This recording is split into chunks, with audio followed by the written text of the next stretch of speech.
Hello and welcome back to Why Would You Tell Me That? With him, Neil Delamere, and me, Dave Moore. I'm drinking out of a Dave Moore mug, which has been vigorously washed so thoroughly that there's no longer any evidence of my existence on this mug. Would you like to explain yourself? I would, yes.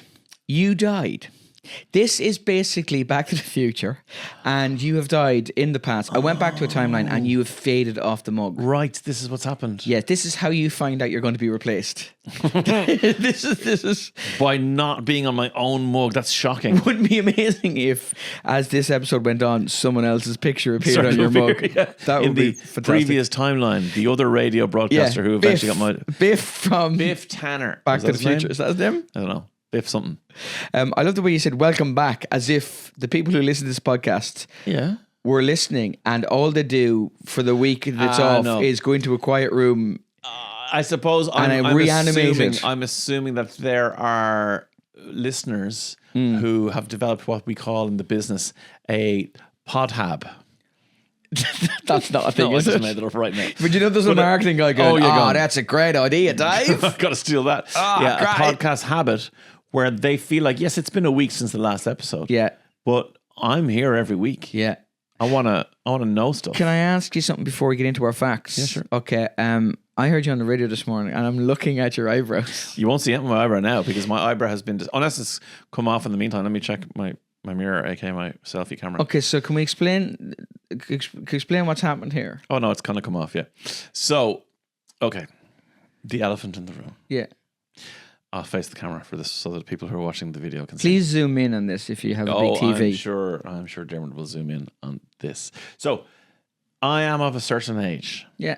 I'm of a certain age where the barber will cut my hair and then go, do your eyebrows done. will we do the eyebrows? Yep. Recently, it's only happened once. He also then said, I'll do your ears. Yeah. Wow. Yeah. That was a realization. But I would say I've been using the same style of shaver for the last, 20 years. It's just a beard trimmer set to zero, no guard, zero, and I just shave all the hair on my face off, and that's the end of it. And it's not really a zero. It's a bit more than that. Whatever. I don't care. I don't give it any thought. Just do it. And I'd say every second or third shave, I'm going to put this down so I don't spill any tea. I've pulled up the longer of my hairs and gone zing with like the razor blade bit, and just cut off the long hairs, and then I've gone zing over. So I've never given it any thought other than that. It's very easy. There's no reason for you to get it wrong. Like you're just literally putting it on your head, and you going above your eyebrow. You can see where you need to go. Yeah. Probably you've done it, I don't know, 400 times. Like, never an issue. What a weird thing to say. I've done it 400 times. Then, last week, we were talking on the radio show about what happens in the barber and signs you're getting old when the barber says, I want to burn your ear hair off your Turkish barber or cut your hair. And Shannon, who's like 25, works on the show, was appalled that anybody would do anything other than go to a beautician, a brow expert. To do all that stuff. To do any kind of brow-related stuff. You know, obviously maybe people would do their own brows, but like she got anxiety from me saying that. So what did you do? So then... didn't do anything You're different. frankly taking the piss out of the podcast format. This is taking so long.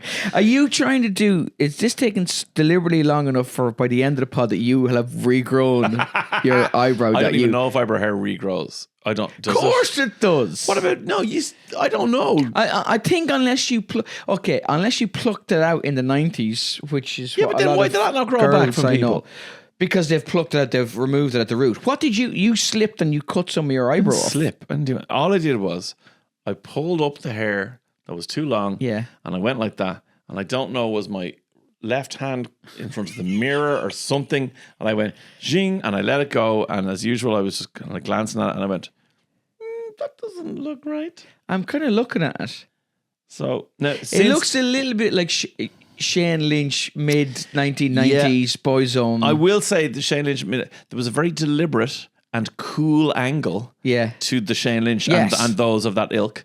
I know Charlie Puth, one of my favorite musicians in the world, Did had it an as well? accident Oh. when he was a toddler and has a slit across his eyebrow permanently, will Yeah. never grow hair back. And Yeah. that looks kind of cool. Yeah. He's got a story attached to it. Yeah. All I can tell you is at one point I misjudged a beard trimmer and I have taken a rectangular slit out of the top of my eyebrow hair.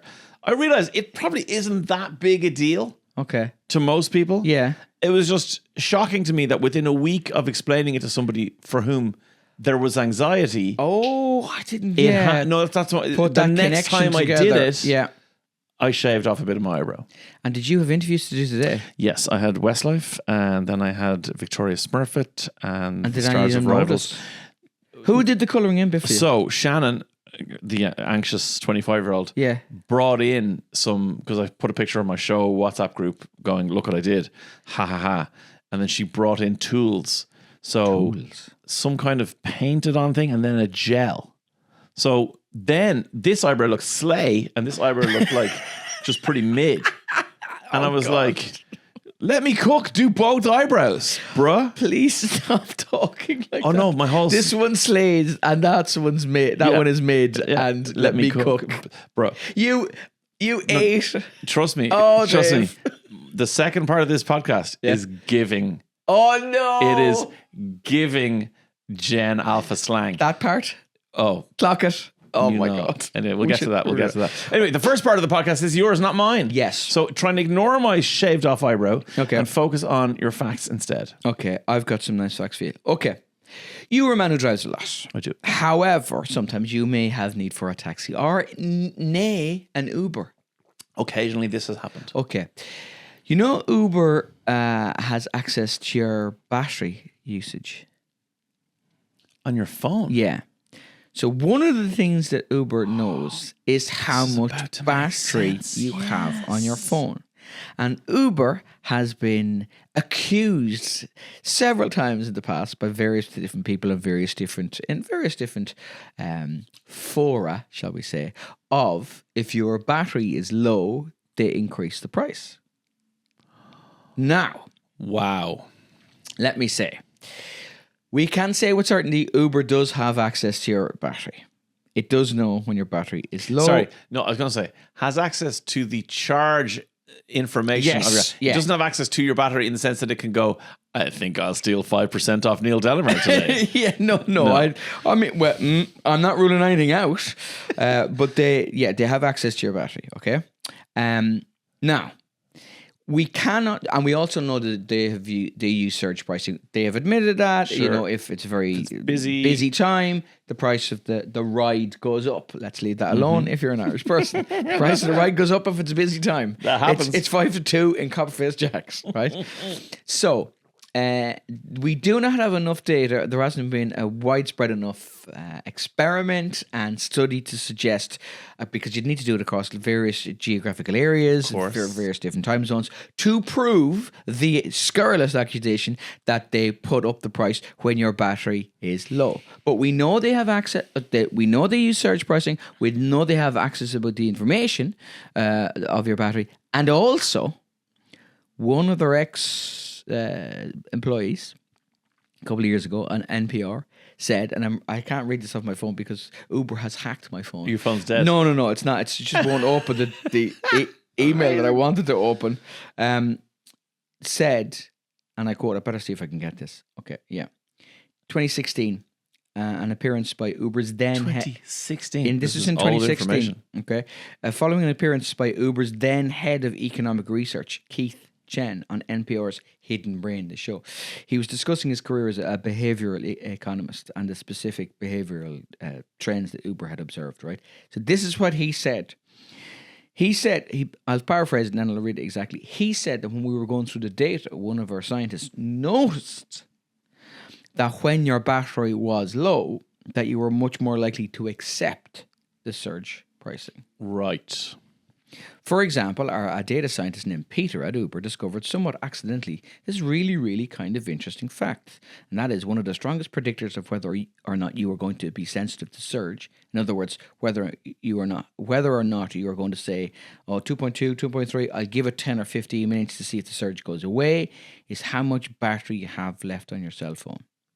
That makes perfect sense.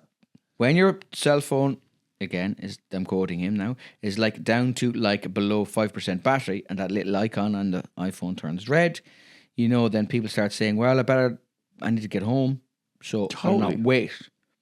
We absolutely don't use that to kind of like push you a higher surge price, but it's an interesting kind of psychological fact of human behavior. So we know those three things. So we know that they know your battery, they know that they use surge pricing, but they absolutely deny that. Okay.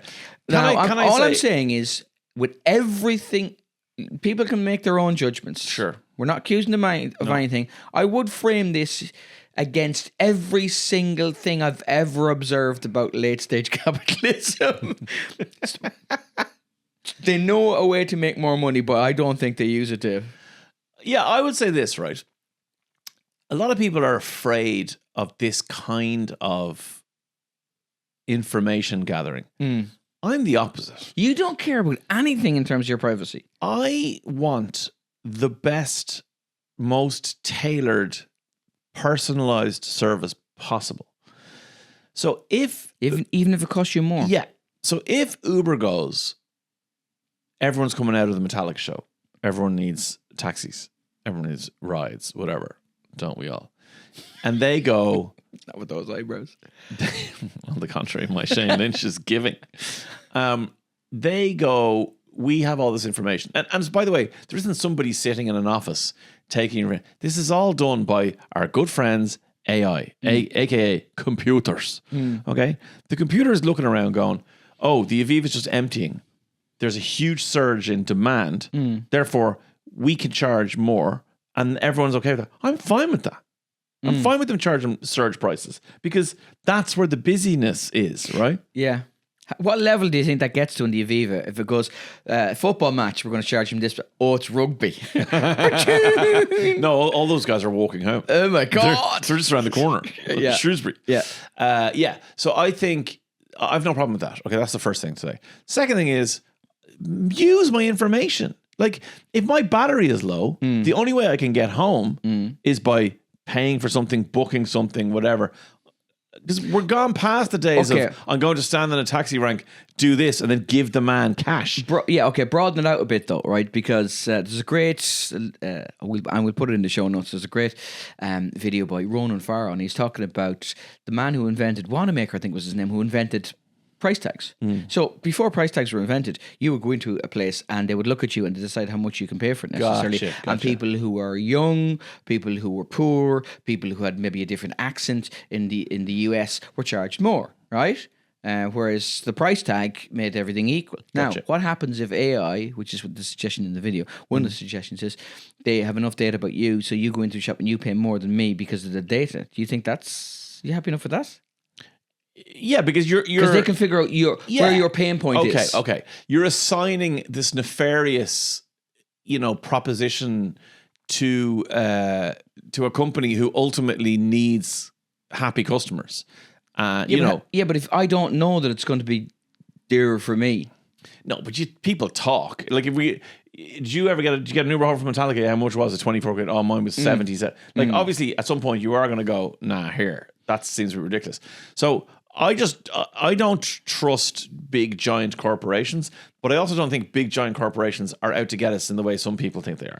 I just think they're okay. I don't think they're out to get us. I think they will get us accidentally because their sole motivation is to the shareholders, and if they have to run any of us down to get there, sorry, 1,000,000%. Okay, I'm with you. All right. I think everything you've described, I'm fine with it. Even if they were using your lower battery, meaning that, as they said in behavioral economics, you are now a customer in the red zone of, I need to get home and I've got 5%. Charge me. I need to get home. Like if you want to charge me an extra tenner, I need to get home. Like if Neil's got 77% battery, yeah, and he's. You don't mind that thing? I'm not. Look, it's not like getting an Uber is the most expensive thing you're ever going to pay. Like if this was, Just the principle of it, Dave.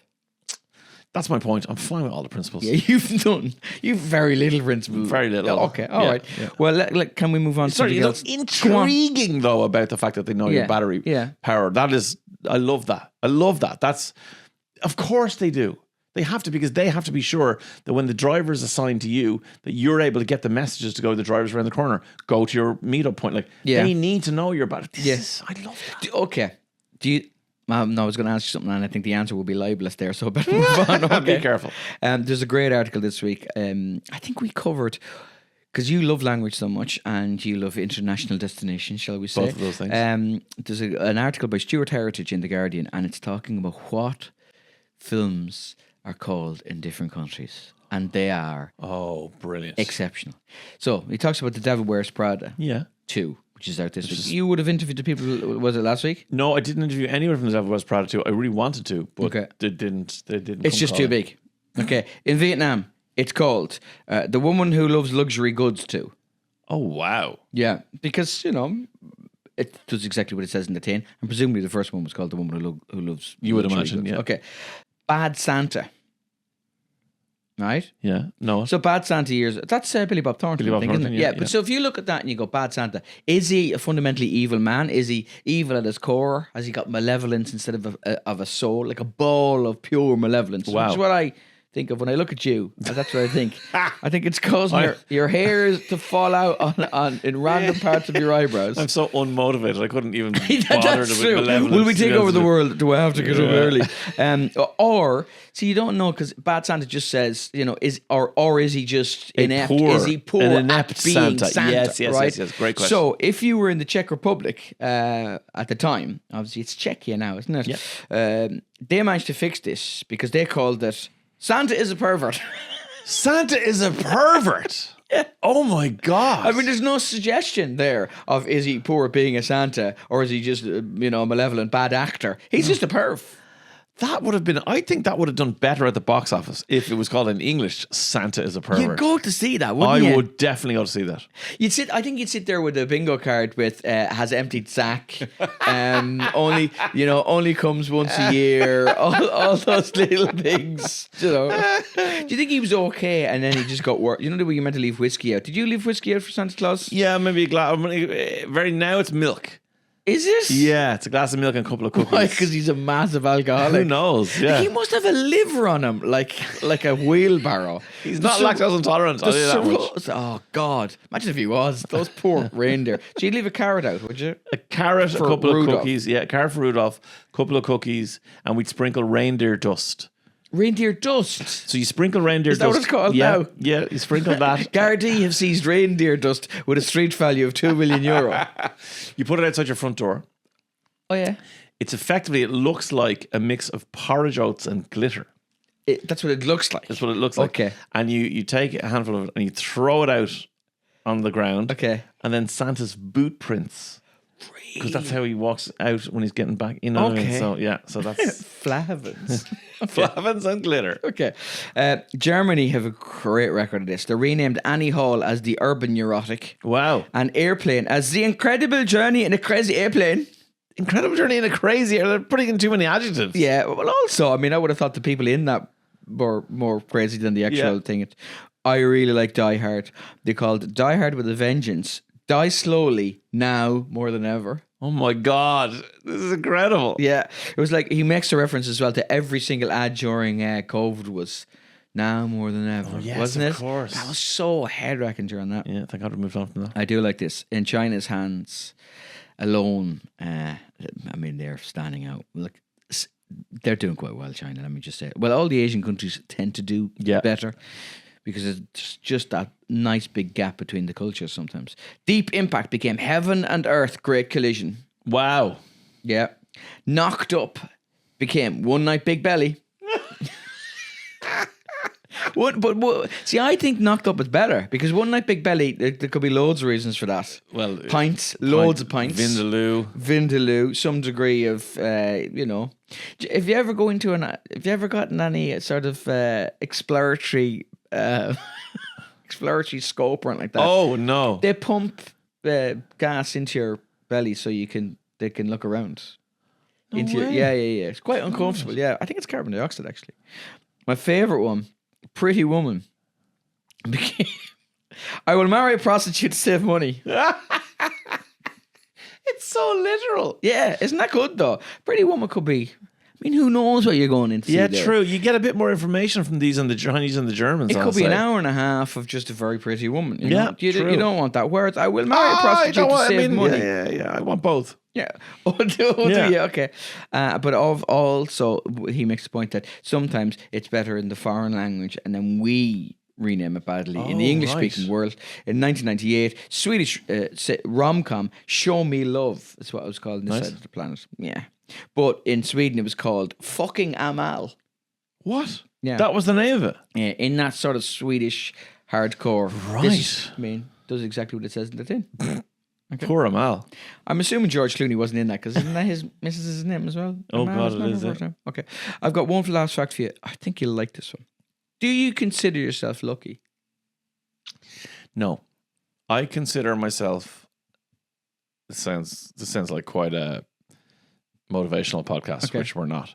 I consider myself open to lucky situations. Oh, what I mean is really interesting. Yeah, I think there is no luck in the sense that you may be presented with opportunities, but if you're not ready to seize them, they just might pass you by, and then you'll go, "Oh, I was so unlucky that day." No, you weren't ready for it. You weren't either you weren't ready, or it wasn't your time, whatever. So I believe in being ready for a lucky situation. Okay, two things strike me about that. Number one, that would be the most boring answer to the question if Clint Eastwood asked it in the film. If you're lying on the ground and he has the gun and he goes, "Do you feel lucky?" And you go, "Well, Clint, I find that if I'm open to the lucky situation, if I allow luck to come my way," put down the gun for a second there, let's have a chat about this. And I know you're dirty, Harry, but maybe have you opened yourself to the possibility of being clean? I mean... Okay, I realize, but then... that's number one that jumped out. Number two, we've done 120 of these episodes or something like this. That is what I would describe as an unbelievably rare insight, and it is bang on the money. Oh. Bang on them. You, like a broken clock with a dodgy eyebrow, have stumbled upon great insight. Once. You were 100% right. In 120 episodes. In 120 episodes. There's a man called Richard Wiseman. He is a psychologist, and then he went on to study. I was listening to a radio show that he did the other day. He went on to do a PhD in parapsychology and all stuff about seances and all the rest. But he wanted to study luck. He's also a magician. He's a professional magician. Okay, but we won't hold that against him. He studied luck, and he set up an experiment. An experiment was he got people to apply for this experiment. Some of whom considered themselves lucky, and some of whom considered themselves unlucky, okay? So I did an experiment. And all the experiment was, didn't tell them that it was anything to do with luck. Got them a newspaper. And he said, count the pictures in the newspaper. Right. So boring, mundane task, right? They'd go through, and after about 3 or 4 pages, this is a few years ago, they'd have a massive half-page ad saying, "Stop counting. There are 43 photographs in this newspaper." Right. And it was next to a photo, so we knew they'd be looking in that area. Yeah. He does say after 3 pages, I hope it wasn't after page 3, because you would be distracted in the olden days possibly by that. Yes, completely. You would skim over the pictures on that page. You would skim over that as you moved the newspaper with one hand, actually. Right? And it would be big in big font, big letters, right? Stop counting. And then a couple of pages later, they had another advertisement, and it would say, "Stop counting. Tell the experimenter you've seen this, and you win 150 quid." Right? Yeah.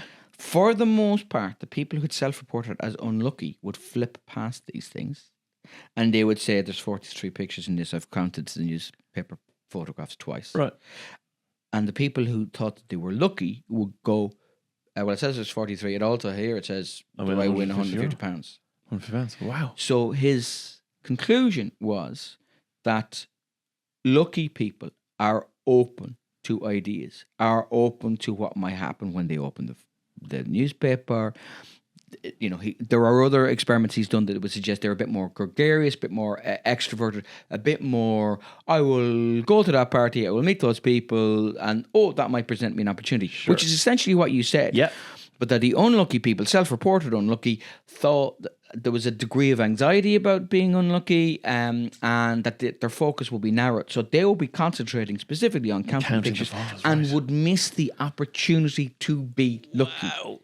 That's wild. So you essentially, this is in his book called The Luck Factor. I suggest you look it up. We'll talk about one of the other experiments he did maybe next week. He did a massively famous one on Tomorrow's World years ago about lying, but we'll talk about that next week. But you are 100% right. I didn't even know. Yeah. Which means you can reframe whether you think that you're lucky or not. So if you change your mindset a little bit, you may increase the degree of luck.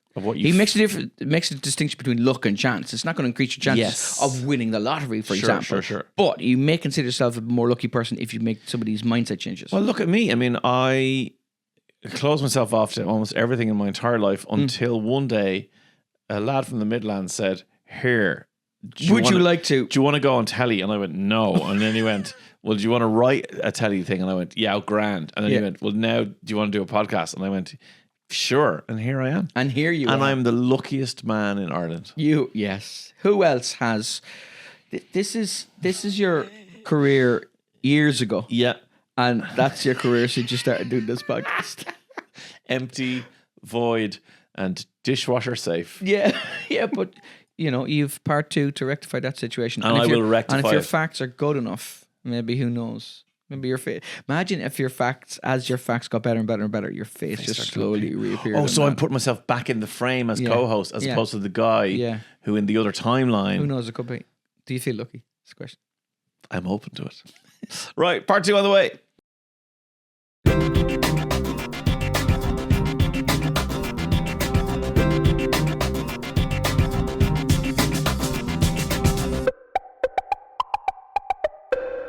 Welcome back to part 2, ladies and gentlemen, of Why Would You Tell Me That? Dave's eyebrows look immaculate.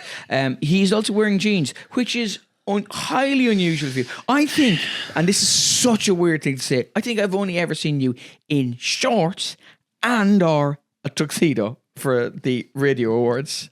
I think I've probably only ever seen you in those you've two seen things. me in tracksuit bottoms. You have. On Even this on this show? podcast. Okay, all right. So, yeah, I don't... Would you? Yeah, when would you? No, I'm sure I wore jeans when we did our live podcasts. Really? I don't think I wore shorts. Oh. I don't think I wore shorts. I mean, I wouldn't rule out the possibility that you had one half of a jean and one full jean. Sure, that's a thing. Like or that I had my jeans backwards like the guys in Crisscross. Or you were like Dukes of Hazzard, full leg, Daisy Duke, like with a little... That would be a look. I mean, that would be Met Gala look. Yeah, it would. Or like just gala shop, like a Londis. I've got facts for you. Okay. I did hint at this in part 1. Yeah. When I said, "Bruh, okay, let me cook." Okay. Okay, so let me cook. Okay. You don't have the joy / dead weight around your neck of young people in your life on a regular basis. Yes, okay? that you work with, you're talking about. Yes, of course. Yeah. So are you aware of 6-7? Yes, I am. Yes. Are you aware of its origin story? Is it a basketball player? Yeah. So effectively, it comes from and means nothing. Okay. Yes. So a YouTuber, very low level, not massively famous YouTuber, was making a kind of daily vlog of whatever they were covering, and they went to their local, like their school, high school basketball game. Yeah. And as the game was going on, they were panning back to their friends, and they kept saying things and whatever. And at one point, one of the guys, when the camera was pointing, didn't have anything to say, and he just went 6-7 and moved his hands, and it meant nothing. Then it was adopted by a basketball player or players in reference to certain... Anyway, ultimately, it doesn't really mean anything. Yeah. It's not good. It's not bad. It's just something kids say. Okay. But as with all generational things, yes, it became a huge source of annoyance for the older people who weren't in On the on joke. the joke. And there wasn't really anything to learn. It's not like if I said, I'll give you a perfect example. I was in work and my son was doing work experience with a group of other transition year students. And I met one of the girls who was on the course with him in a lift. And we got talking on it and I explained that Andrew was my son. And she was like, oh, he's such a seriously chill guy. And I was like, okay. I think that's a compliment. No. And I was like, yeah, Andrew's pretty laid back. You know, that's not what that means at all. Seriously chill guy means really sound, really nice. I really like him. So chill totally Doesn't mean chilled doesn't out mean anymore. chilled out. Okay. So there's lots of these things that, you know, as a dad, as a coach of kids, I need to learn or whatever. Teachers will tell you it got to such an annoyance level with 6, 7 feeling like everyone was out of the joke. When they came to counting or they came to maths, they would literally change to Irish. So they would go, let's all count. 1, 2, 3, 4, 5, Shay, shocked, hate, 8, 9, 10. They literally wouldn't, because every time they'd say 6, 7. The kids would go mad. And think about how many times in your life you talk about a number of things. Like I'd be coaching football and I'd be going, five, girls, six. I've explained this to you 6, 7 times. Yeah, and like yeah. everyone falling around, place laughing, whatever. Then it becomes a weapon in the arms of the older generations. Yeah. Because by using it, You've made it uncool, you see. you make it uncool and you steal its power. Yeah. Okay. So every generation does this, Oh, and every completely. generation should do this. That's the whole point. Absolutely. Steal all of it. Yeah. I do, however, want very quickly to tell you about the plot twist in all this, Oh, okay. which is that 6, 7, 67 is a very cool number Okay. before 6, 7 became a thing. Right. Okay. Okay. And you're usually far more qualified to talk in maths terms than I. No, look, you have a computer science degree. At some point, there was mathematics involved. There was, yeah. What level did you do for your leaving cert? Honours maths. Honours, yeah, I didn't. I did pass maths. Okay? Did you? I did pass maths because I can spend a load of time in maths class and at home doing things Or I and can- possibly get a C. Okay. Or I can just spend no time, do ordinary level and get an A. I'm surprised by that now. Yeah. Not my thing. Languages, No, I see that. 100%. English, yeah. Maths, no. Not interested. However, 67 is a prime number. Right. That in itself is cool. If you don't know what a prime number is, it can be divided by itself and one and nothing that's else. it, Okay. It's not just any prime number, it's a super prime number. What's a super? Okay, so I didn't know this. A super prime number is a number whose position in the ordered list of prime numbers is itself prime. So 67 is the 19th prime number. Okay. So it's a super prime. Jesus. Oh no, Christ. we're going so deep on this. we are going so deep. Oh God, okay? right. Because it's also a Chen prime. Not a Chen prime. A Chen prime. Okay. Right. Okay. A prime number P is called a Chen prime if P plus 2 is either prime or the product of two prime numbers. So 67 plus 2 is 69. which is 3 times 23. Yeah.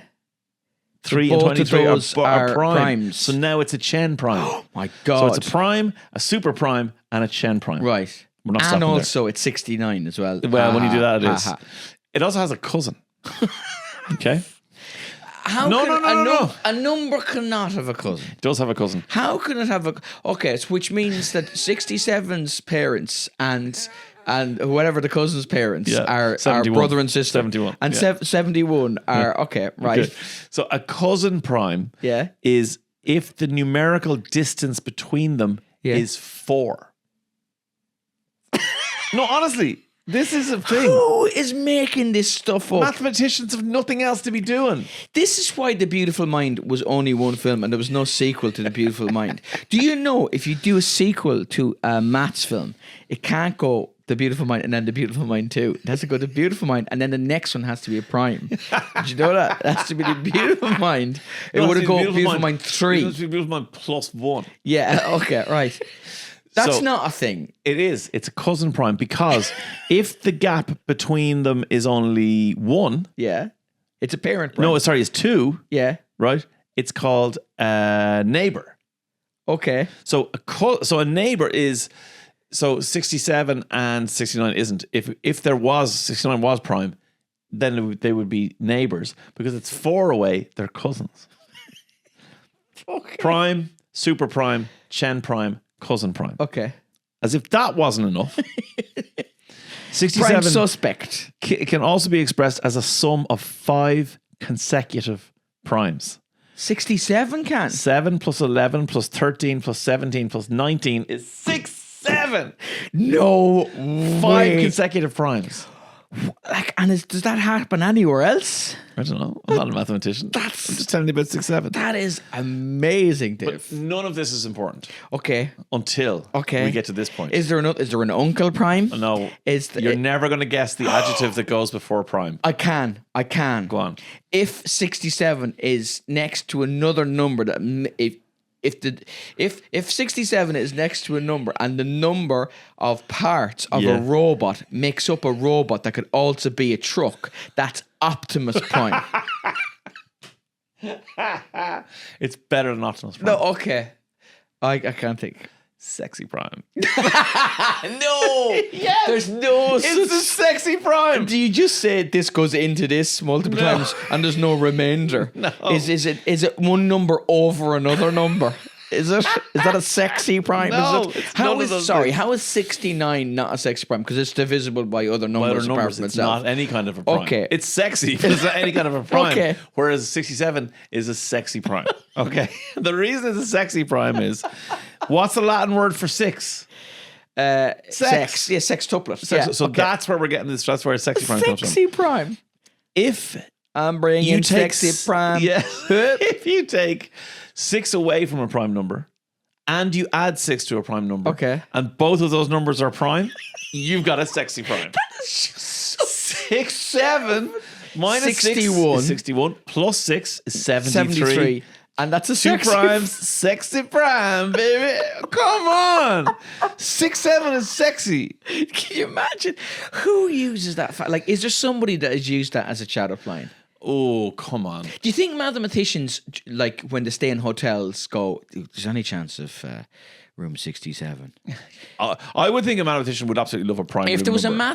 if there was a maths conference, Yeah. with a load of mathematicians at it, and a man, or well, listen, anybody asking anybody else back to their room, do you think say I was a single man, say Yeah. you were a single man and you approached a very attractive mathematician lady, and you said after a few drinks, would you go back to my room? I'm Right. bringing sexy prime. And she was like, what room are you staying in? Do you think that 67 could seal the deal? Just for the novelty. I think I'll go one further. Would you? Well, that would be 68. I and would you couldn't think do that. what you would do is you would slide across the bar a napkin on which you have written a complex mathematical equation, Yeah. the answer to which is 60. is your room number. Okay. And she can only avail of your sexy abilities if she's smart enough to work out the mathematical equation. No, I mean, there's a massive issue there, is that if a woman is smart enough to do that, she is smart enough to avoid any sort of physical contact with either the two of us. You I'm assuming you want a very, she wants to. You want a very stupid woman as well. You want to wonder you want someone who has accidentally wandered in to the maths conference from the head injuries conference. Is what you want. That is what I'm sure you the want. people at the head injuries conference don't have to have head injuries to go there. That's not what it's about. No, but you need someone who has, I mean, mild concussion at the very least. Fair. I still think it would be a good test. 67. Okay. Who knew? So have you got any more? Like, that does seem like some of those things are just kind of made up. Like, No, these are all real. These are full on. is there a horny prime? No, not that I've heard of. Okay. I've only got as far as Chen. Is there like a super shy prime? cousin, neighbor, sexy. If you take 10 away from it, it's a Dexy. Like, take 10 away from 67, it's 57, Yeah. which is also prime, isn't it? But add 10 to it and then it's 77, which is 711. Yeah, but they do seem to kind of slightly be making stuff up. Like, That's what maths is. It's literally lads making something going, I think I found something. 67 minus 6 and plus 6 is sexy. if you're That's That's what they found out. If you're watching this and you've just seen Dave Moore say maths is them just making stuff up, Send it to a mathematician friend immediately. and not the basis of all human Universal knowledge understanding. and calculation. That's fine. Okay. Wow. All human knowledge and calculation was put into my next thing I'll tell you about. Okay. In Chelsea, a number of weekends ago, 2 weekends ago, I missed out on something very important. I don't know how I missed out on this. Chelsea, the suburb of London. Yeah, I don't know where you all were on this. Okay. Why nobody told me about this, I don't know. Italian chefs and their English, Irish, European counterparts I can guess where this is going. got together and broke the most important world record of all world records. Is this how many shrugs you can do in an hour? Almost. They made Is it how often you can do that? the world's longest tiramisu. Longest. Whoa, I'm going to guess. Okay, please have a guess. 67 meters. It was 67. a prime tiramisu. It was primarasu. That's what it was called. Wow. Okay. The world's longest ever tiramisu was created at the 2026 UNESCO Italian World Heritage Cuisine event. Okay. Why were we not at this? This is what I don't know when nobody's talking about this. The project itself was very Italian, okay? It was organized by, this might be the best name for a company I've ever heard. Completely. Oh, that's good. Completely. Oh, that's very, That's very the name good. of the company. Okay. Marco Ricci is the man behind this. He's a Roman. He already held a world record for the world's heaviest tiramisu, which was 1.9 tons. He won that, I think it was back in 2019. How do you measure that? I assume the only way to measure that properly is they measure you before the event. Yeah. And then after the event, See. they measure you again. So what they did was, it's obviously very demanding. Like, you've got to complete this in a certain length of time. So you've got to bring in cooks from chefs from around, as I said, around Europe, loads from Italy, loads from Ireland, loads from UK. They got in and they had to make this on site. You can prepare nothing beforehand. Everything is observed because it's a Guinness World Record attempt. Yeah. So can I ask some ask questions? anything. Yeah. Okay, so I know you and I know your DJ broadcast sensibilities. Sure. You are going to tell me the length of it at the end of this. You're building up, aren't you? Yeah. Okay. No, you can have a guess. I mean, you said 67 as a bit of a joke, but you can absolutely have a guess before we get there. How is the structural integrity of the tiramisu guaranteed? So it is built inside boxes, is the best way to describe So it. is it assembled at the end? It is assembled continuously. Okay. Now, what I will say is, when I first heard about this, I did envisage a really long tiramisu. Did you then envisage you putting your head at a table Oh, could you imagine? and just nom, nom, nom, nom, nom, Yeah, like full- cartoon full style. Pac-Man? Pac-Man, yeah. I was more thinking Looney Tunes, like, you know, when there's kind of maybe like a conveyor belt of hot dogs and someone at the end going, nom, nom, nom, nom, eating each one. I kind of envisioned that.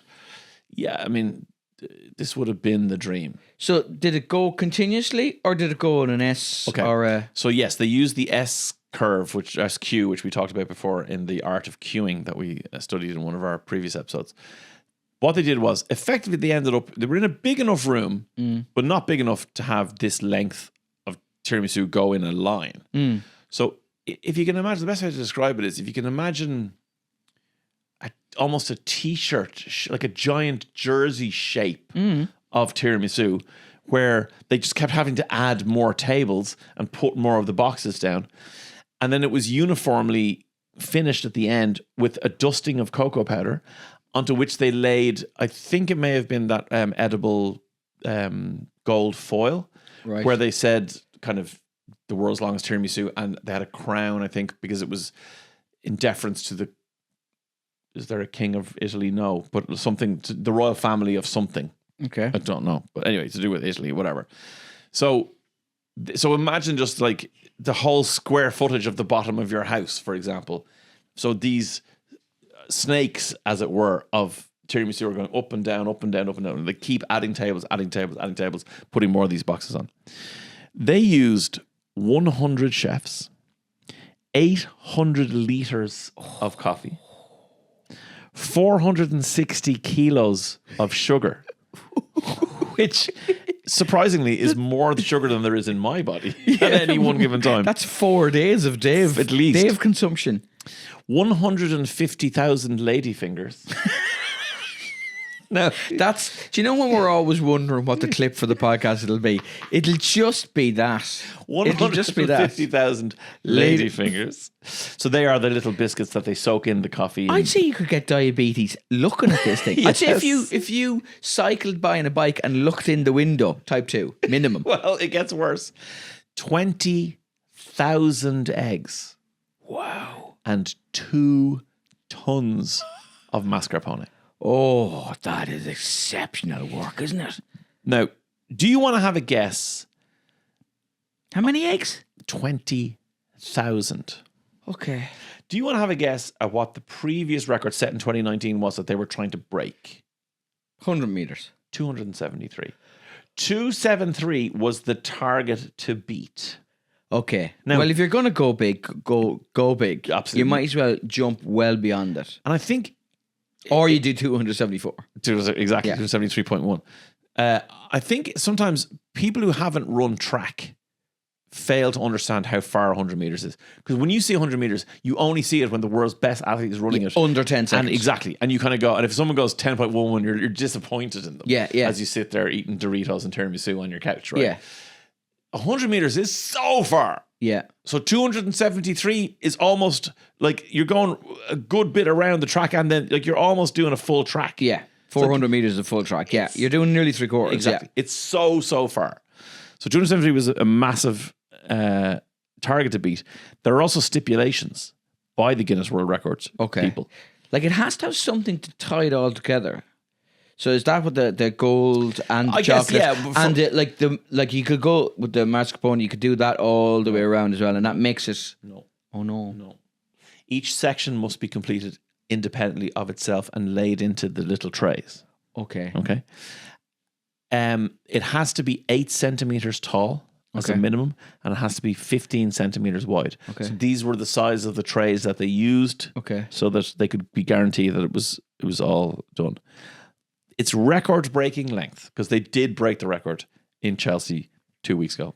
By the time this comes out, 3 weeks ago, was 440.52 meters of tiramisu. 440 meters of tiramisu. Not prime, but very sexy. Oh my good Lord. Seriously. This thing was... What did they do with it afterwards? Oh, we're going to get there because this is the genius, right? What do you do with half a kilometre of tiramisu, right? That is what it should say on a menu. Do you know the way where you can go into places and they go, if you can finish the 5 pounds of meat, you get it for free. Yeah. If you can finish the half a kilometre. When you were starting out like a couch to 5K. That's not what everyone thought you were doing. Right? Couch to half a K. Couch to half a K. What a program that would be. Woo! Sign me up. I mean, obviously, the thing that I thought should have happened with half a kilometre of tiramisu. Donate it to homeless. No. Soup kitchen. No.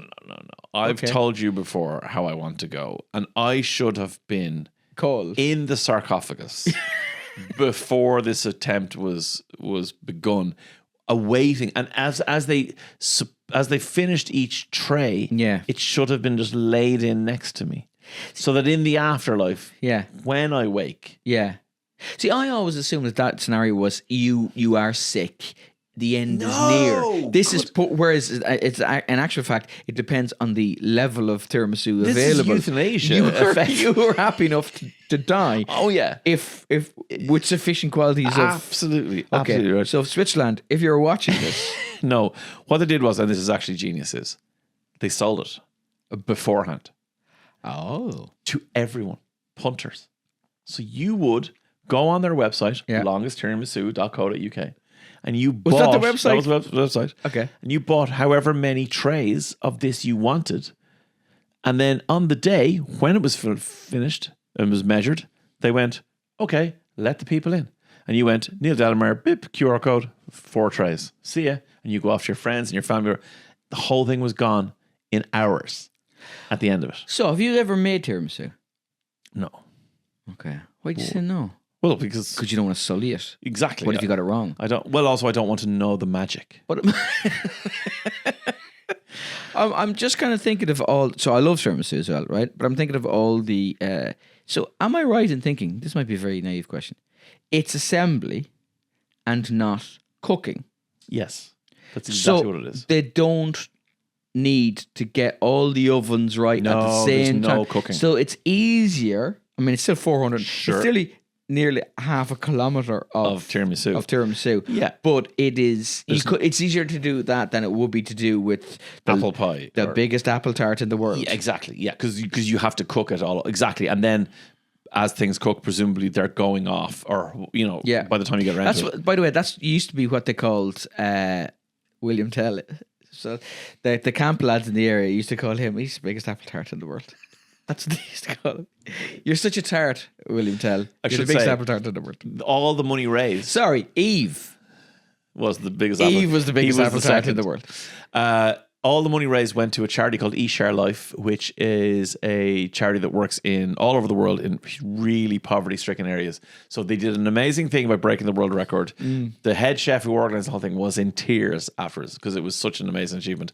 And they raised a ton of money for a really cool charity. Tears in my soup. Tears in my soup. Boom.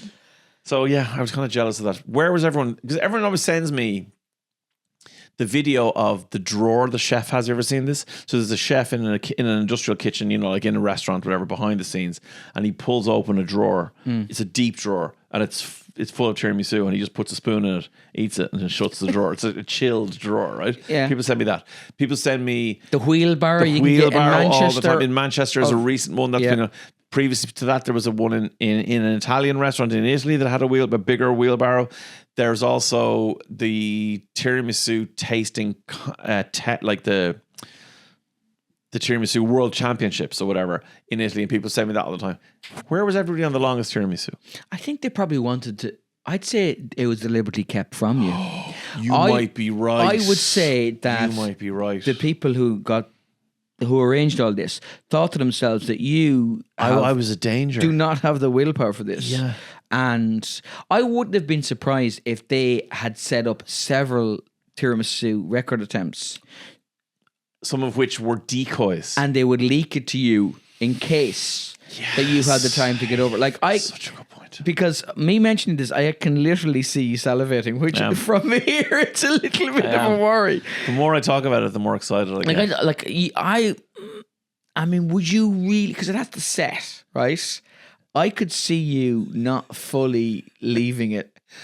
Because presumably there's a Guinness World Records person there. Oh, yes. Who has to go that the assembly of those ingredients now consists comprises a tiramisu. Yeah, Whereas you be sitting there just covered in eggs and mascarpone, going, I couldn't wait. I couldn't wait. Drop the lady fingers into me now. Drop the coffee stick, lady Drop fingers. the lady fingers. Insert those lady fingers into me. Slowly, gently. Ram them down. Don't be gentle. Oh, no. No, Jesus, the pinky lady finger first. Have you got any more of that tiramisu? You found me once. I'll find some for you. Please. And meanwhile, we'll do another bonus episode. Okay, thanks. I am on tour. I'm doing... listen, go to the website. NeilDelamere.com/gigs. And listen to him on the radio between 9 and 12. Email us, www.tmtpodcast@gmail.com. Bye.